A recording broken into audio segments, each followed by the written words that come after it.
Sorted. How are you doing? Welcome. I'm doing great. Alive at least. Looking forward to Very getting the show special. started again.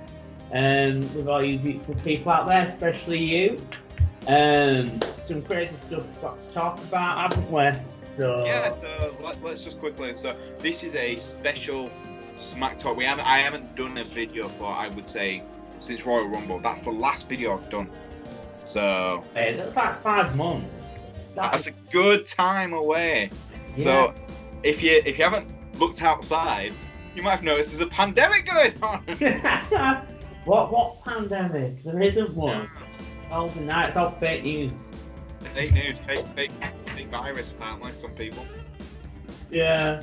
So me and Jed decided, right, screw it, we're locked in, we're gonna bring back Smack Talk, because one, I missed it, he misses it. Yeah, and I've missed all you beautiful people again. It's just too hard not to kind of put it back out there and, you know, be that kind of limo stealing kind of son of a bitch.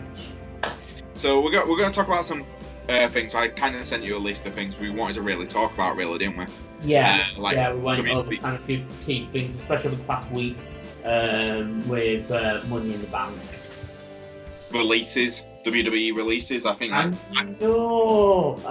everyone under the sun talked about it, and we were like, yeah, we'll do it when we do our video. And it was like, when are we gonna do this video, Jay? And we're like, I'm working. What about you, Boyze?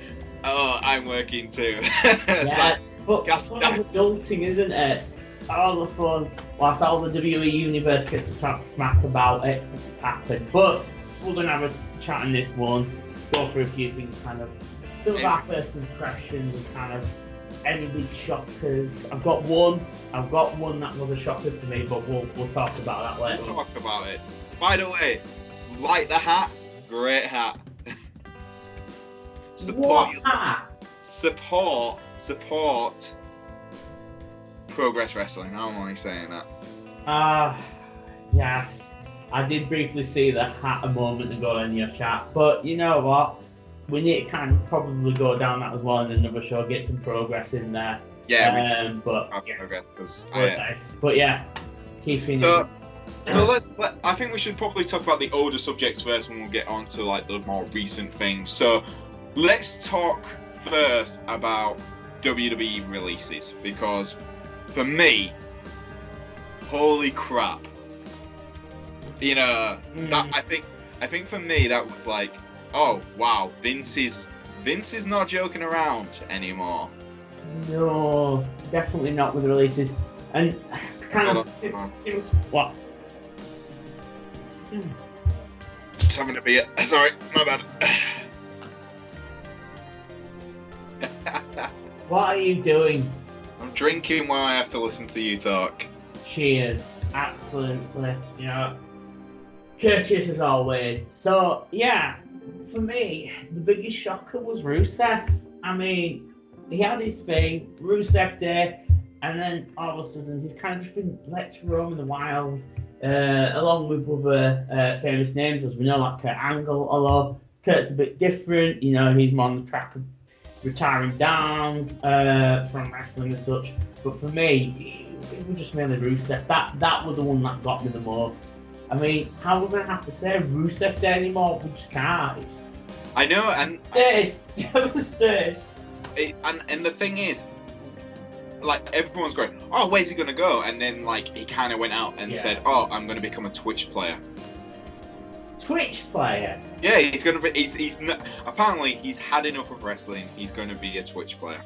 Right, so it's gone from pro wrestling to video games? Yeah, why not? I would.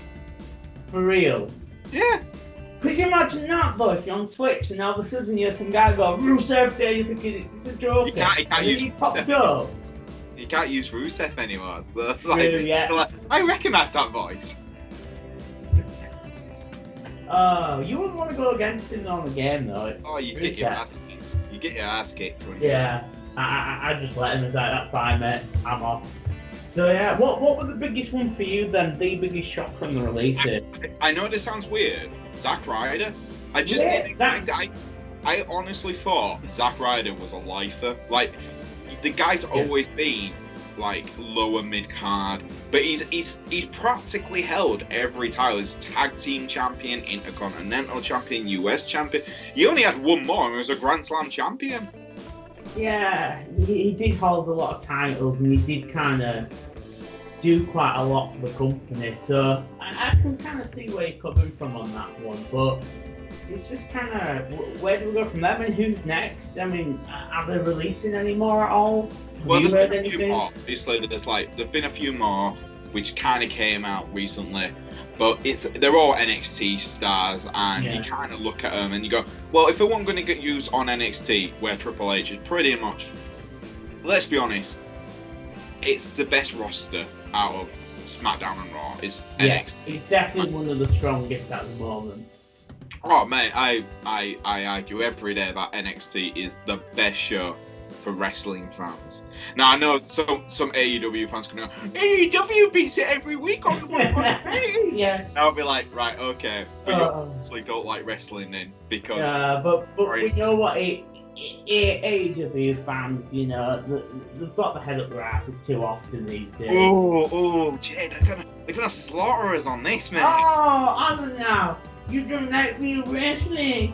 Oh, they're setting out to actually, progress start, watch the beginning. We do support all the wrestling promos, but AEW, I think it's already kind of over its height now, as far as I'm concerned. Started good, went flat, putting it out there, people. I think it's so many haters. I know. I think when me and you were, I think when we did the, oh man, I'm honestly, we watched All Out together, then we watched Double or Nothing, didn't we? Did. Yeah. And I think when we watched All Out, we were like, oh my god, this is a really good pay-per-view.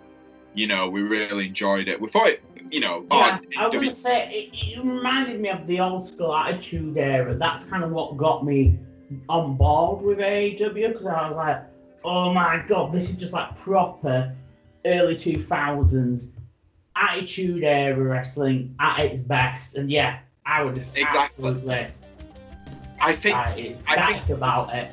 After that, it has got style, hasn't it?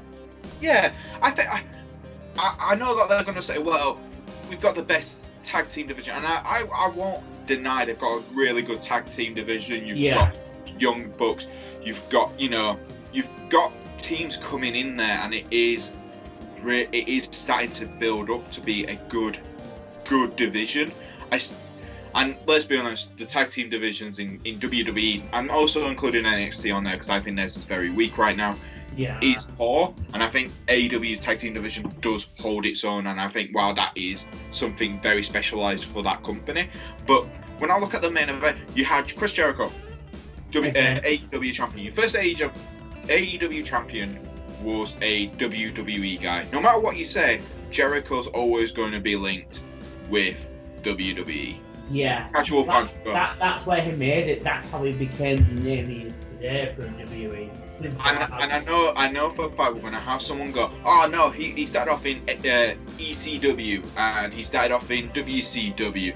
But let's be honest, I remember Chris Jericho with The Rock, and let's be honest, that's probably the biggest moment I remember. That, from before he became what we have him now. The biggest moment for me for Chris Jericho was when he was one-on-one with The Rock. Yeah, that was definitely one of his highlights. But I think his whole WWE career for me is just a highlight of Chris Jericho. Oh yeah, Chris Jericho. I mean, I've always loved kind of the way he's always been a bit of a jerk, but he's had different degrees of it. He's gone from jerky love to he's just out to wind you up. Like with the list of Jericho, still love it. Always will, always have done. I can't not help but love the man. You already know. Oh. I love Mr. Sparkle, Chris Jericho. I want to tell probably the 5 people who will watch this video a fun story about us in Leeds WWE live event. So we went to watch it, didn't we? We did. Brother and your brother's at the time fiance, or was fiance at the time, now married. and we're there. We're proper psyched. I think I was fanboying over Kevin Owens at the time. Repping him right now. When do you not fanboy over KO? I mean, I've seen you back so much over KO. It's because Yasha says I look like him. And we do, actually. We need to get on with that, and in fact, we'll put that out to all the lovely boys and girls out there. You know, let's put it down. Put a picture of Kevin Owens in the Mickey Mouse hat against my good sir's face. Yeah. And do the same picture. We'll see. But we were there. We at a Leeds live event. We had a great time because I think live events, the wrestlers are allowed to be themselves a little bit more. Yeah, especially because it was a house show that we went to see as opposed to one that was being recorded as well. Exactly. So they did get to do a bit of their own thing, especially. I think it was the first like live WWE show we'd seen. For me, I think it was like one of the first ones I've seen in a long time. And I think the best moment, and this is truly the best moment, is Chris Jericho's music hits. You hear all the kids going, boo, and then you hear 3 loudmouths right near the front going, oh, it's Jericho! It was more like, oh my god, it's Chris Jericho! I know, but that moment was one of the best. As soon as you hear the music come on, you're like, oh my god, this isn't real. And then when it comes out, you know, fanboys to say the least. But yeah, back to AEW. So that's our story. I didn't know we were having an AEW slate in here, by the way. What? I didn't know we were having an AEW kind of commentary. Wait, I think this is I think this video is gonna just be us talking. I think it's gonna the Smack Talk video. It's just gonna be Smack Talk. Well, isn't that what we do anyway? Exactly. So you know. And it's been a while since we've got to literally just talk about wrestling. It's not. Yeah, too long. I mean, you know what? I think this guy's crap. Really? You know this. His connection's still there. Oh, is it cancelled? Is he dead?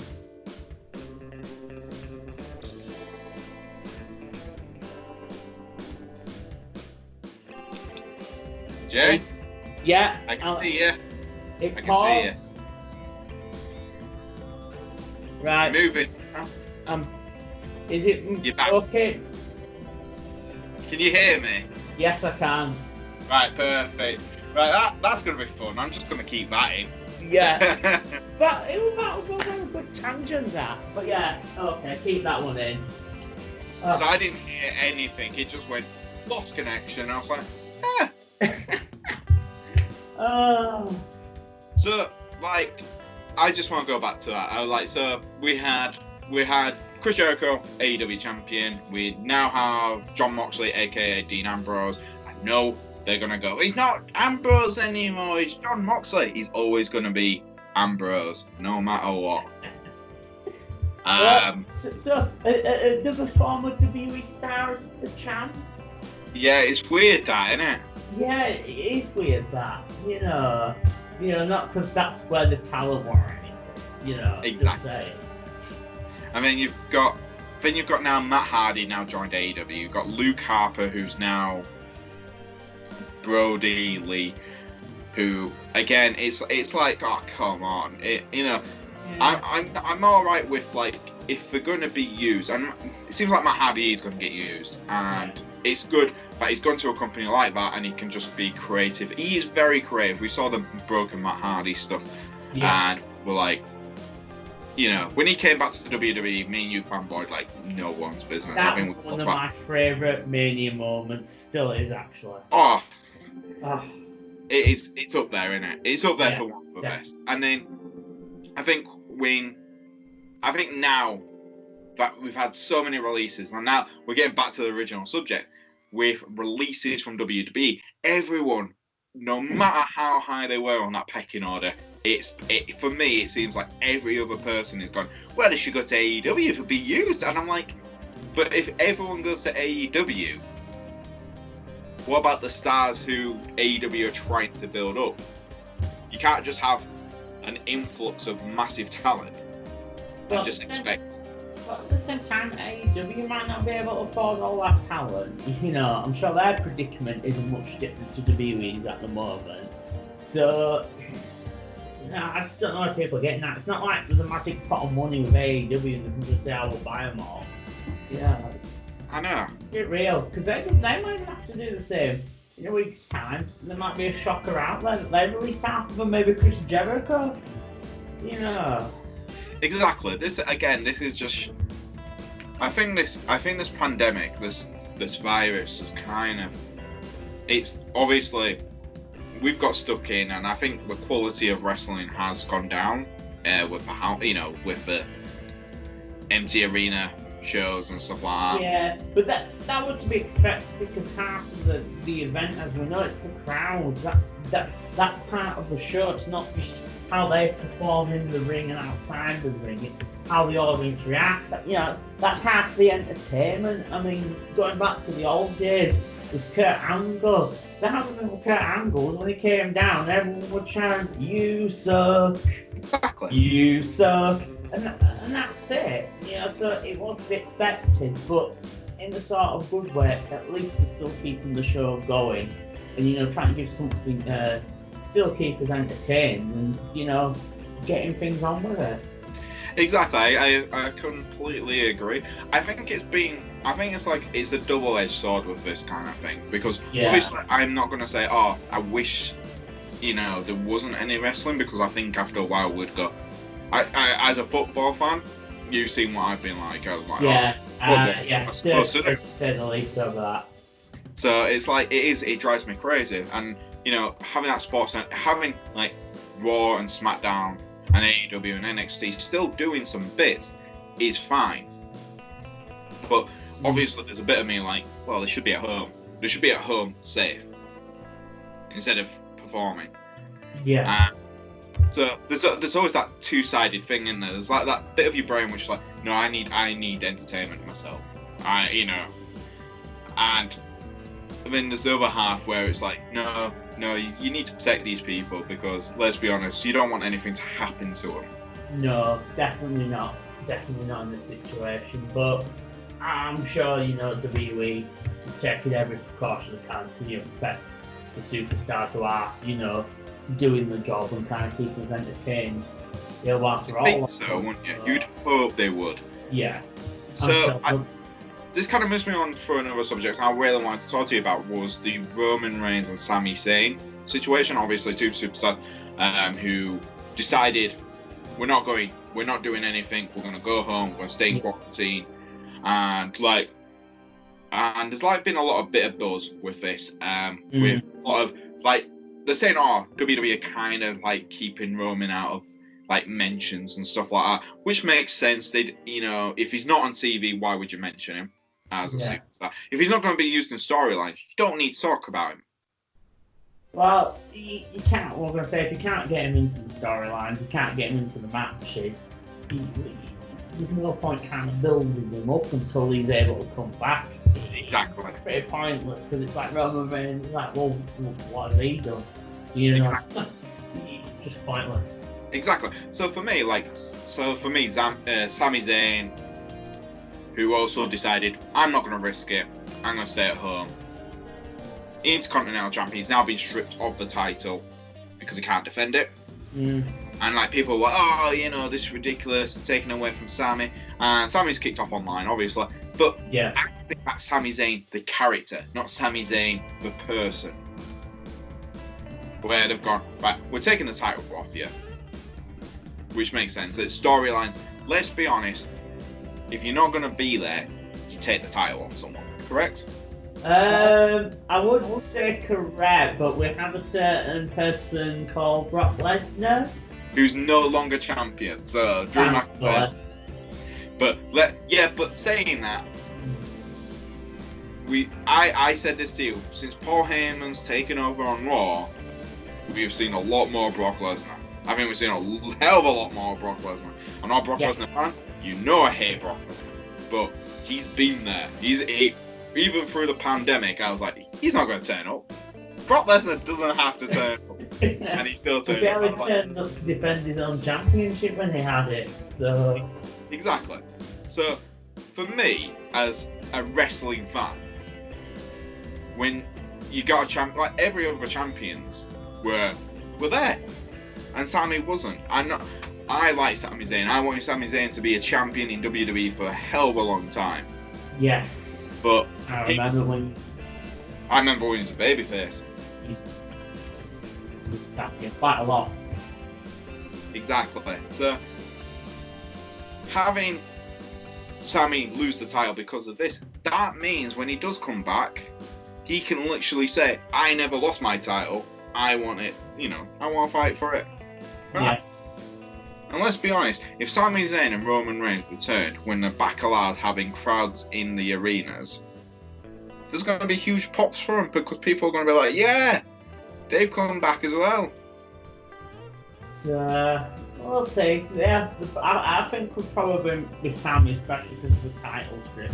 I think when he's back on the scene, I think he's going to get fans behind him because they're like, you stole my belt! You stole his belt! And it's going to be all that, and I think we can run with that, so I think that will definitely happen. Yeah, I think so as well. I think there's a lot of opportunities there. Yeah, definitely. So there's something I wanted to talk to you about as well. So going back to wrestling, to WrestleMania, the Firefly Funhouse match. Now we'll talk about the dead man match, the buried alive match, let's speak on it, the boneyard match they called it. But let's because the boneyard match was a hell of a match. I loved that match. But let's talk about the Firefly Funhouse because that for me is the best WrestleMania match I have ever seen. I honestly thought, you already know this, I actually honestly thought it was going to be as bad as that whole House of Horror situation with Randy Orton. It wasn't. It was quite funny, especially Vince McMahon puppet. This is such good shit! You say that! You're like, oh. Did I just hear a Vince McMahon? I hope to God that for that scene only, they got Vince McMahon under the table to pull the voice for it. I do as well. Just having Vince actually say it. Just imagine Bray's like, right, boss, I've got this idea for this match with Cena, right? But I need you to record. This is such good shit. Imagine that. Just imagine Vince McMahon's face. You can imagine him on his desk in his suit, and then Brent just trying to do that and get him on board with that one line. But yeah, I was surprised that in a pleasant way with the whole kind of Firefly Funhouse kind of job and kind of what they did with it. I was actually surprised because again I thought it was going to be really bad again. Just like horror. I thought it was just going to be absolutely rubbish. It's like So, but yeah. I think when I watched this match and I think I must have messaged the wrestling group like Bob and John and Tam and that lot, and I just remember just going, what the hell? And like the Titus O'Neil bit where he's at the head and he's scratching his head like, what have I just seen? And like I think everyone around the world who stayed up to watch that match went, what the hell did I just see? But again, it was fun, and considering kind of what they had to run with Mania, it was actually a novelty that way. So it really was. Can I ask you, what was your favourite bit of the whole match? For me, I'll give you mine. NWO John Cena. I was a bit thing with that. It was fun, but I was a bit thing with the whole NWO John Cena. For me, I just kind of like the lead up to it. I'm more impressed with the whole Vince McMahon puppet. I'm just like, that still tickles me. So let's talk about the Boneyard match, aka the Buried Alive match, aka I think Undertaker's last bloody match, right? You'd hope so. Keep bringing in the dead man back. but you would hope so. You know, it's his last match. Hopefully to elevate. You know, again, that's it. That is it. He's elevated enough of the new talent, you know, to get them up to that legendary status. So you would. Let's be honest. That wasn't The Undertaker. That was American Badass Taker, which is great. Yeah, and especially for my brother, as you know, because he absolutely loves. Although he was saying he wanted kind of the Dead Man Income back. Oh yeah, It kind of sick. That's proper. So that kind of badass is concerned. So most wrestling fans would say the American Badass Taker was one of the worst gimmick changes ever. Your brother, on the other hand, is like, this is the best gimmick ever. It's on a motorbike, yeah. But then again, come on, it was the Undertaker anyway. I mean, yeah, you know, the Phenom, was that really as good a gimmick as well? You know, just sometimes questionable. But the fact it was Taker coming back as the badass, you know, it's good. They're kind of like, I don't know where you're going from that WWE, but of late, don't you think they're getting quite nostalgic when you can't? They're getting badass Taker, and they're also kind of resurrecting an old pay-per-view as well. Yeah, we will talk about that old pay-per-view. Yes, we will be shortly. We need to talk about there's so much we've got on this list, and we're like, but we still go back to like talking crap, which is great. That's all we do, isn't it? Exactly. That's why this channel was created. Yeah, exactly, for us to talk crap and put on the internet. And drink beer. I think it was an excuse to drink more beer. Beer? Do we need an excuse? No, not right now. For me, yeah, you definitely got a point. Yeah. The nostalgic WWE is, I think it works. I like that it does work with them, because when you look at them, like anything, like some of the best viewerships for the fans is when they go, oh, you remember this? We're bringing this back, and you're like, oh yeah, I remember this. It's the remember berries, isn't it? It's the remember. Oh, don't get me started, Joe. Remember when life used to be good? Remember? Yeah, it is. Yeah, it's like remember berries. Yeah. Exactly. So if you got, let's be honest, most wrestling fans they go, the Attitude Era was amazing, but some of the gimmicks, let's be honest, some of those matches were terrible. Realistically, wow. The wrestling's got better since now. The current crop of wrestlers, they can wrestle. Yeah, but Attitude was kind of more about the gimmick really than the wrestling. Yeah, you remember? Come on, let's be honest. Does anyone really want to remember Kane with a voice box? Suck it. No, that's just terrible. That's just terrible. Not all of it was that bad. I mean, come on. You have WrestleMania 17 with The Rock and Stone Cold. You know, you've had some pretty, you know, epic moments. And Mick Foley. I mean, every kind of incarnation of Mick Foley was in more of the Attitude Era. I mean, Mankind. Then you had Cactus Jack. You know, and he did some pretty legendary hardcore matches in the Attitude Era. So, you know, for me, there were some highlights of the Attitude Era that you don't get now. One of them for me being hardcore, but I just understand now they're more conscious about, you know, the safety of the performance and kind of not getting them to do the stuff that good old Mick Foley will be doing. Let's be honest. Mick Foley could wrestle. There's no denying Mick Foley could wrestle. But we always say Mick Foley is a hardcore legend for what he did. For me personally, the Hell in the Cell against Taker is that's not a match. That is just watching a man nearly die. Yeah, but it always made me wonder about Foley, like what's going through his head or not. I mean, is the man mad or a genius, or is he both? I always remember the documentary where they're talking to Foley about the Hell in the Cell match with Taker. Now, he said he didn't feel like he deserved to be in that spot, because let's be honest, you take on Taker, it's up there. It's the main event, really. Yeah, Taker, it's like kind of been back in the day matched up with Triple H, The Rock, or Stone Cold, essentially. You know, Exactly. So- it's pretty much up there. For me, like you said, I didn't feel like at that time his character didn't deserve to be in that spot. So he wanted to do a match where it would put him on, you know, make it seem like he was worthy. And after the match, after he nearly killed himself, Vince McMahon's backstage with him and just tells him, "You're never doing that again." No, But he appreciated it. He said, "I appreciate, Mick, what you did for me, but you're never doing that." But that's always what he did, though. He always kind of went a bit too far with kind of the stunts he pulled. But at the same time, no one else could pull what he pulled back in the day. Exactly. Now let's get on to that. The bringing back the pay-per-view, which I was kind of excited about. The NXT takeover in your house.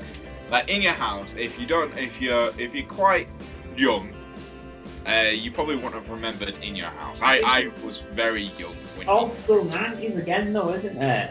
Exactly. Now, In Your House was the cheap pay-per-view for WWE back in the day.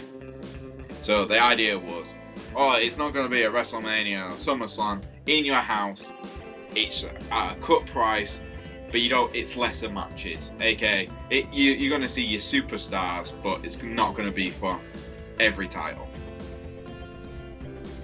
And the best thing for me about that In Your House thing, the pay-per-view, was I actually built a bloody house as the entrance.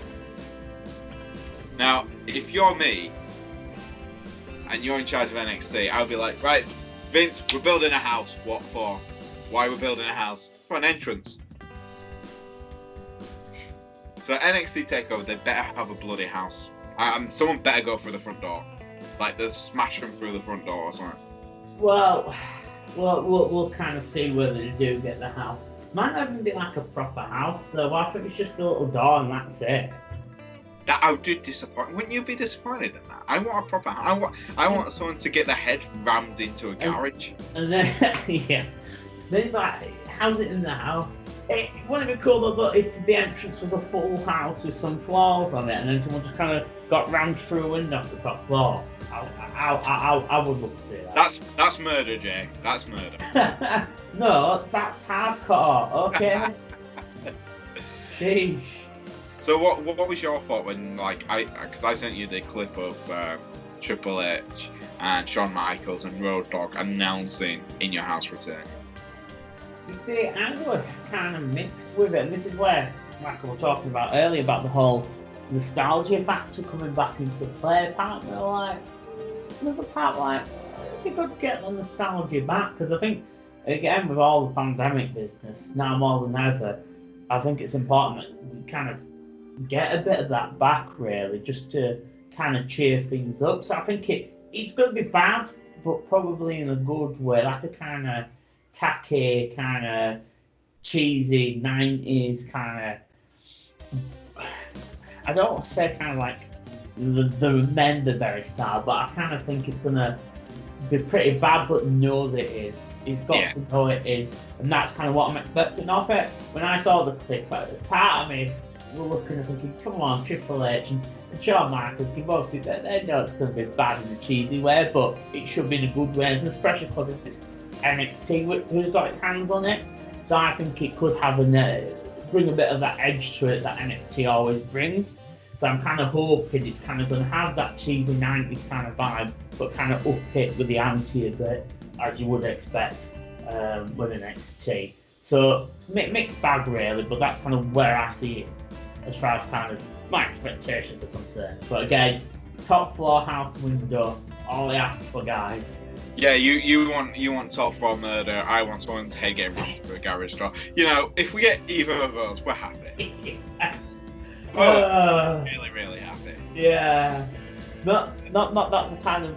What were we encouraging by saying some top floors and garages and the setup's built like a house? I don't know if that's very good for people in lockdowns now, thinking about it. So let's move on to news which did this Monday this week. It was the Raw after Money in the Bank. Mm. This Monday? Yeah, it was this Monday, wasn't it? Yeah. Yeah, it was. And we got the big news. Asuka is now the Raw Women's Champion.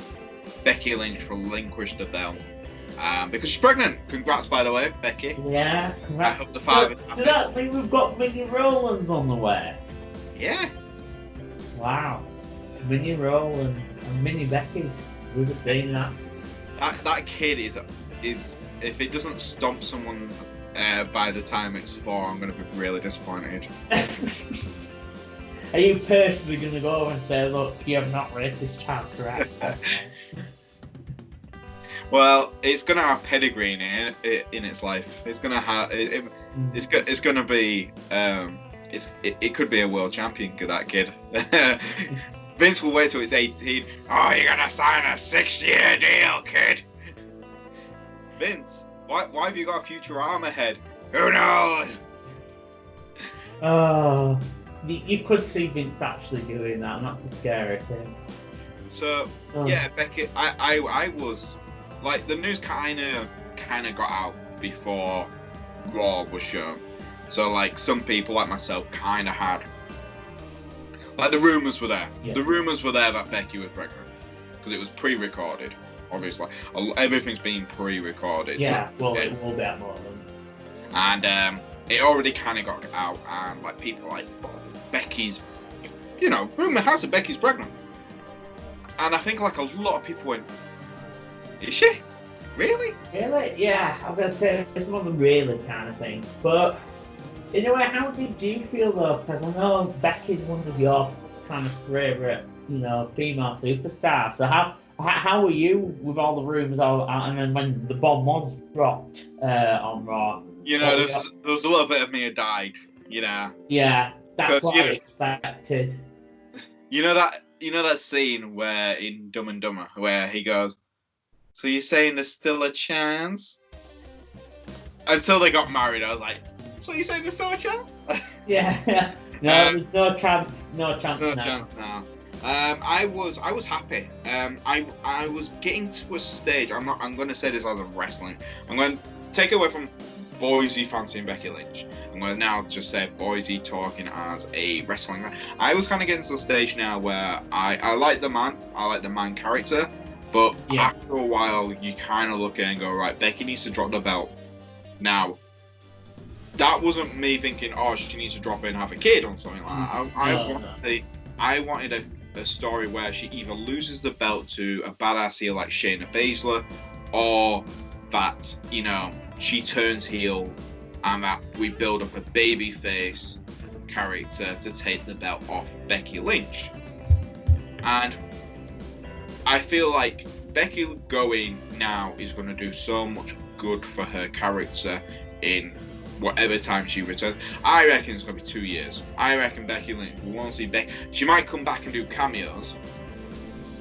Maybe, but it will be interesting though, like you just mentioned, kind of seeing what she can come back with, especially because now it will free her from, the character of the man, and it'll give kind of new lease of life kind of when she does return back on the scene as to kind of what character, they're going to introduce her back as. But kind of like, for me, with this whole kind of Becky Lynch business and the kind of title going over to Asuka, in a way I'm kind of happy because I think you couldn't get a better female superstar to actually have the title, because Asuka is one of your favourites, and I think she's deserving because she is also good at what she does, and she does have the energy, and she has worked hard, considering where she originally came from to get to that point. So, when Asuka was running around the whole place, the champion, I'm like, oh bless, and I thought there was no one else I personally think in the Raw Women's division who could have deserved that more personally. Yeah, like I said to you, I'm not sure if I said this to you or to Bob, another wrestling fan, was WWE, like, a lot of people complained about Becky just relinquishing the belt and going. Really? But for me, like, I thought they did a great job, because end of the day, you still protect Becky. Becky, when she, like I said, if she comes back in like 2 years' time, just to do cameos, like one-off matches, she's still gonna look strong because she never dropped the belt.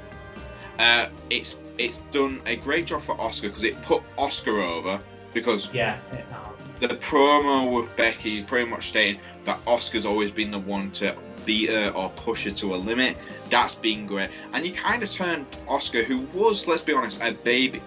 She was a heel, kind of turning into the babyface kind of role with her dancing and stuff like that. She was kind of getting more and more over as becoming like, you know, her heel turn was probably the right time back when SmackDown, and then now getting into like this lockdown has probably done her the best for her character because she's been allowed to mess about a little bit more. And I think for me personally, she's got over a lot more as a babyface. So her getting the title, congratulating Becky for winning the title, that for me just goes, right, Asuka's now the big babyface in the women's division. Yeah, no, she is. And now we know Shayna Baszler is the big heel in the women's division on Raw. So that's kind of set it up for, and I want to see Asuka versus Shayna Baszler because that's going to be a hard-hitting match. That's going to be hard-hitting. You're probably going to see that soon enough, and yeah, that will be a hard-hitting match, definitely. Which would be good to see, kind of hard-hitting, strong style matches. Especially going on in the division, yeah, definitely. Because, like I said, that could really elevate the Raw Women's Division because they need something. It needs this new, you know, and it now feels like, because let's be honest, Becky Lynch being the man, it kind of made it feel like not that many people are going to take that title off her. No, but that's the kind of thing, having the same kind of champion, it takes the energy out of the title, so it's the right time really, and you know, it'll give the Raw Women's Division a lot to play with. And again, with like the kind of whole lockdown business that, you know, everywhere's going through, it'll kind of freshen things up to make it more entertaining for well, especially like you said earlier with Asuka, where she's getting to, you know, mess around with her character a bit more. You know, it's going to be really interesting to see how she actually defends the championship now she's the champ. I want to kind of see what she does with that. That's kind of where my focus is. You know, with the championship, with what Asuka and what she's going to do, whether she's going to make it a bit more wild. Because I feel like Asuka's a bit of a wild card. She can be a bit out there at times. So I'll be interested to kind of see if she really kind of puts it out there, you know, being the champ. Yeah, I completely agree. I think I think Asuka could really. I think I'm excited to see how Asuka's reaction is going to be with the fans. Yeah. Obviously, before the lockdown, she was getting booed. She was a heel. Now we're going to see this. We'll probably talk about a few more things quickly, and then we'll probably just I know the subject you wanted to talk about, Otis. That I couldn't believe. I mean, in a way, I could see it's a good thing for kind of the comedy factor. Because it's Otis, it's probably a bit of fun, which again we all need right now. But of all people to win money in the bank, I was like, WTF? Seriously? Normally, people who win it are not kind of the people who might have a shot at the championship. Otis, no. But with that said. I kind of just want to see the moment he's going to cash it in and how it's going to go down. Because I'm waiting for him to turn the money in the bank into the money in the lunchbox. Yeah. I'm waiting for him to turn it into a lunchbox. Yeah, like the one that you've got. No, I got the proper full size one. You got the proper full size one. Yeah, which is ironic because I put all of AJ's I've got pretty much nearly a full AJ Styles gear, and I put the full gear into that suitcase. AJ's gonna win it. I'm gonna have it. I'm gonna do like a little video, put it on Twitter, and be like, at the time AJ pulls it down, I'll open my suitcase and go, I already knew. But no, AJ. He drops the bloody suitcase. Otis doesn't even climb the ladder. He catches it, and they go, Otis wins. And you're like, what? Yeah, exactly. I was, you know, the BTF for that whole moment. I'm like, okay. So, again, I think this is great. I think as a wrestling fan, I can take a joke. But there's a bit of me in the back of the head going, right, okay. Otis has the Money in the Bank suitcase. Now, either things could happen, like Otis does cash in and he fails, which this is WWE. He's a nice guy. He doesn't seem like someone who's going to run down and cash in when someone's getting beaten up. He seems like a guy who's going to go, oh, I forgot the suitcase. Where is it? Don't know. And just lose it like that. Yeah. Or, in the back of my head, it's going to be someone wins it off him. You know, like Edge won his second Money in the Bank suitcase. See, I'm kind of more thinking they're going to do some kind of weird they might have someone actually win the belt who you won't think of, and they'll have some obscure kind of championship match with Otis cashing it in, and I'm kind of that's what I'm expecting WWE to do. I think they're going to just do another WTF thing and kind of just flip it on its head, and that's how I'm thinking it's going to go. I don't think it's going to be kind of someone wins it off him. I think they're going to have someone who's a champ that you would think would normally be the champion, because I think WWE is going down that route of won't go like, just blow it, we'll just go with it. I think we could end up with a really weird championship match involving Otis, which for me would be funny to see. I wouldn't want to see that. I think Otis right now, he is, let's be honest, he's a tag team guy. Yeah. He's one of those guys. If he won the US title or the Intercontinental title, I'll be like, oh yeah, that's his level. Yeah, definitely, but not the actual championship itself. Not the Universal, not the WWE title. His level is either tag team champion or mid-card. Yeah, the kind of middling titles. Yeah, which is why I kind of think again WWE's going to turn it on its head. You're going to have the heavyweight championship. I don't imagine it will be Otis. It's going to be someone obscure. I'm just having him set up in that match anyway. I've just got a feeling like, because obviously he's kind of still in a bit of a feud with Dolph Ziggler. So I've got a feeling like Dolph's going to win the suitcase off him. Which again, Dolph Ziggler's cashing years ago. That big pop when he cashed in after the WrestleMania and he came out and everyone's like, yeah, Dolph is finally cashing in. And he finally did it, and like, I think this time round, Dolph winning the Money in the Bank suitcase will, if he did it, it would be great for him, because again, he's one of those guys who is too good. He can sell for anyone. He makes everyone look like $1 million. Yeah, he does work well. And he's a good heel, because you love to hate him. You do love to hate. But then again, that is what I always think makes good championship. Again, like me with Fanboy and Jericho, people like that are the people you want to love. And you and Kevin Owens, you know, his character's designed to make you want to hate him, but there's part of you that does love him for it, really, deep down. You always know the best heels always speak the truth. Yeah, that's the best heels. They're the ones who say they all speak what the fans are saying, but they'll be like the fans are like, oh, I don't agree. Oh crap, he's actually right. Yeah. Wow, I actually agree with that guy. But yeah, it is true. Let's be honest. If Otis does win the Universal title, bloody hell, that would be weird.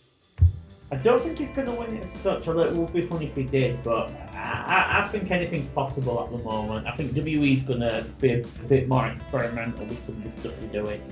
I hope so. I do hope so. Right.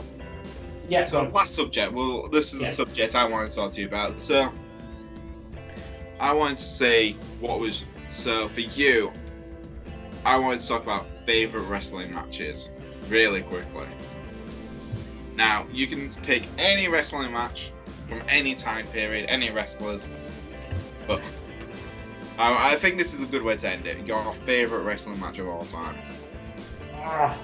Well, I think we've already come across kind of the full list in Hell in a Cell, but if I'm going to say my most favourite match,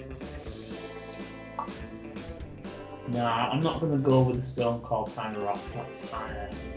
I'm actually going to say it has to be the Mania match where the Hardys returned.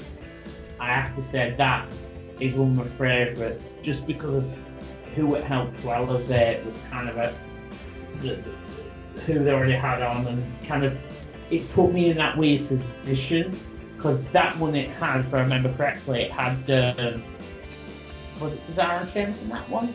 Yeah, you had the bar. Yeah. Gallows and Anderson and Enzo and Cass. And that for me, because as you know, I am still, even though they're not a team anymore, a massive fan of the Bar, and I was wanting them to win. But then when the Hardys came down, I was so conflicted. I was like, I want them to win, but I want them to win too. And then there was the nostalgia factor, and the match itself was good. I mean, all of them did well with kind of working as what the Hardys would have done with the whole kind of ladder setup, and it was good to see that come back, because I don't know about you, but some of my favourite matches from the Attitude Era were your good old TLC matches with the Dudleys, Edge and Christian and the Hardys. That's my favourite match of all time, TLC 2.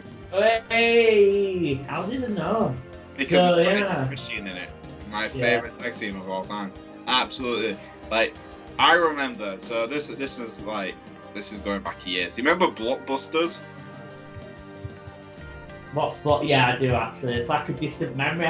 Is this like a full nostalgia show? You've now brought up Blockbusters. We've talked about 90s wrestling getting resurrected back. So I remember just like there was a lad who lived across the road, and his name was Ryan, and like on his birthday, his dad took us to Blockbusters to get you could get I think it was 2 videos and some popcorn for like a deal, you know, one of those Blockbusters. Oh yeah, rent this and blah blah blah, and you can get. I remember that, drinks as well and everything else.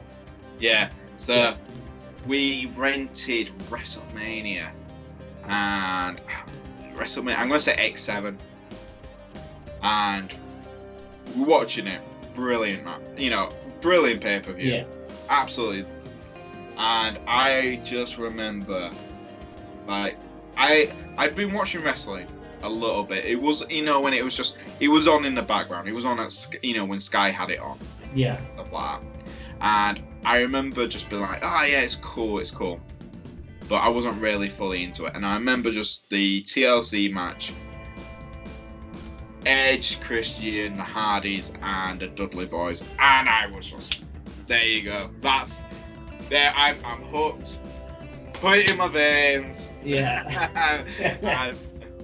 and I just remember turning around to Ryan. I was like, I think I've just become a fanboy. Yeah. But I think I didn't say fanboy. I think I just said I became a fan. Yeah. Well, for me, if you know Hardys, it's a lie. But yeah, good choice. I just think it's funny that we're both on the same wavelength of kind of the whole table, ladders and chairs kind of scenarios. TLC, man, you can't. Yeah. When it's done right like that, like they did it. It was. I keep always thinking when there's like good tag teams around, you kind of go, oh, I want to see them do a TLC match. I want to see how good they do with a TLC match. Like for me, I would love to see the New Day. Like for me, there was a bit when we had. Yeah, could you imagine that Big E going for a table or putting someone through a table? Oh, you could do it. Yeah, off the top of a set of ladders. You could definitely do it. I want to see like New Day, the Usos, and the Bar when the Bar were together. Like those for me. Out of all the WWE tag teams, those 3 were probably the closest to the Hardys, ENC, and the Dudleys to get to that. Like Definitely. They were already high enough quality wrestlers, and they just made fans really enjoy tag team wrestling. Yeah. I agree. I definitely agree with that. But kind of, I know we wanted to kind of wrap the show up now, but you just reminded me New Day and the Usos as well. Hell in a Cell. That was a great one. I think they could have pulled it off because in that Hell in a Cell they had that element there, so I think they could definitely pull it off, even though the Bar's not about. I even think just having New Day and the Usos doing TLC. Exactly. to be honest, that was probably that video. We watched that for my birthday because that Hell in a Yes, Cell we got did. and we watched it for my birthday. And I remember when I was, because it was a few days later, I went to watch SmackDown in Manchester, and I remember ringing you because that was the first video which got to 100 views. With the Usos talk. But yeah, but then again, that whole match was good, and we were enthused about it because it had the right elements of kind of the way they used the cage, the way they kind of run off each other, and kind of how they used everything against each other, and they actually held it well. Because when you get in a cage, some weapons involved, normally they're a bit hesitant or they're a bit like, but the Usos and New Day gave it their all, and you could tell that, and then you wanted to get in with that energy, you're like, oh my god, and you're like, what's going to happen now? Like when Big E's getting pumped up, and you're like, yeah. I think I might have to watch that tonight. I think I might have to watch that again myself sometime, because it's, that might happen. I'll send you my WWE account details. There you go. You can watch it tonight if you want. Thank you. But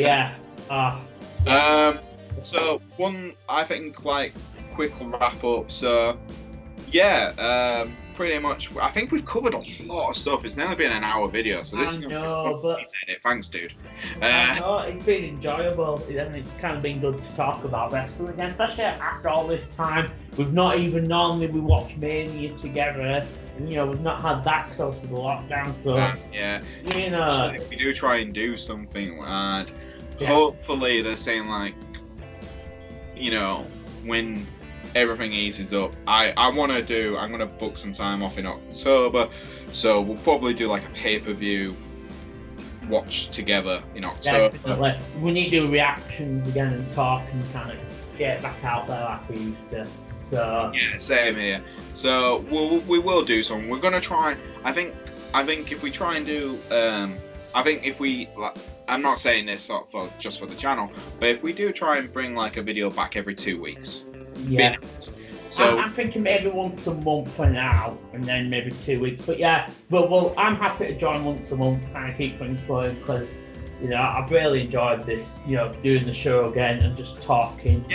About. So I think I'll try and do a video every 2 weeks. Jay will probably join me on the month one, and we can catch up and see what everyone's thinking and stuff like that. I want to try and get some other people to join us as well. So.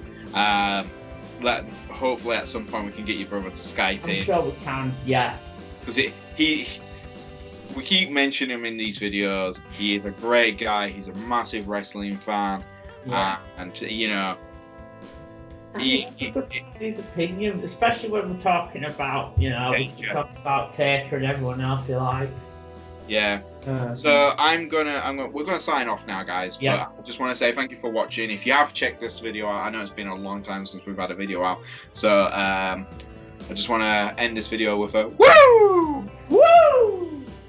And thank you so much, Jay. Thank you for joining me tonight. I hope you have a good evening and you don't get too drunk.